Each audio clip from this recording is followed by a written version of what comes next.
Cinema ലോകത്തെ വാർത്തകളും വിശേഷങ്ങളും അറിയാൻ ഈ ചാനൽ സബ്സ്ക്രൈബ് ചെയ്യൂ.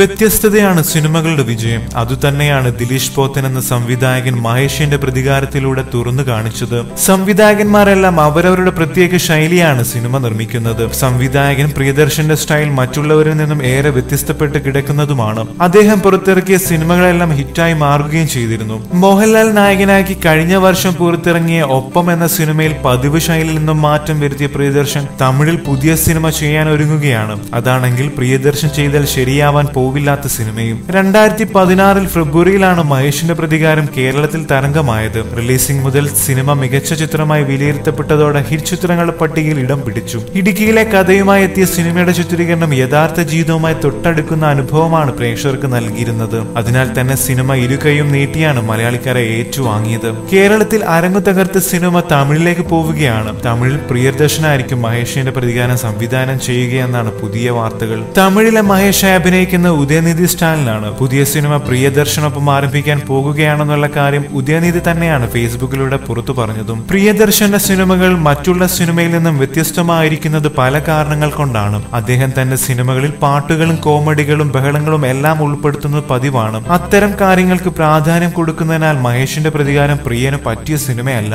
മഹേഷിന്റെ പ്രതികാരം ദിലീഷ് പോത്തൻ എന്ന സംവിധായകന്റെ കരിയറിലെ വിജയമായിരുന്നു. ഇടുക്കിയുടെ ഭംഗി മുഴുവൻ ഉൾക്കൊള്ളിച്ച സിനിമയെ ഇടുക്കിയുടെ മണ്ണിൽ പറിച്ചു നട്ടതുപോലെ ദിലീഷ് സിനിമ തയ്യാറാക്കിയത്. ചിത്രത്തിലെ സംഭാഷണങ്ങൾ, കോമഡി, ആക്ഷൻ, പ്രണയം എല്ലാം റിയലായി ചെയ്താണ് സിനിമയെ മികച്ചതാക്കിയിരുന്നത്. ഇത് തമിഴിലേക്ക് പ്രിയദർശൻ റീമേക്ക് ചെയ്യുമ്പോൾ സിനിമയുടെ അവസ്ഥ എന്താകുമെന്ന് കാത്തിരുന്നു തന്നെ കാണണം.